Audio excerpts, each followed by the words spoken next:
咁佢就會有幾樣嘢一定要即係你要帶嘅，佢唔會有任何充電嘅裝置俾你嘅，插頭啊，插頭都冇。佢 what 驚你跳 fuse 跳 Q 咗佢個魚缸，跟住成個魚缸熄 Q 乜晒。嘢啊？點啊？咁我帶個 Eco4 去啊，即係帶嗰個，你係要帶自己尿袋去幫你電話充電咯。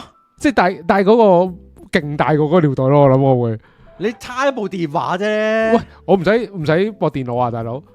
咁我要帶埋 MacBook 去噶啦，過夜喎，大佬。係過夜嘅，咁但係即係佢唔會俾任何充電嘅設施你啦，咁樣咁跟住之後我去模仿野外想，我當係先啦。OK，係嘅，咁但係野外佢冇寢具咯，寢具嘅意思佢冇枕頭咯，佢得個睡袋同埋地蓆俾你。咁野外都係冇寢具㗎。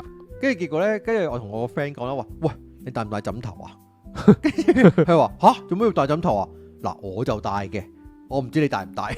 佢嗰度寫到明咧，要自己帶寢具嘅。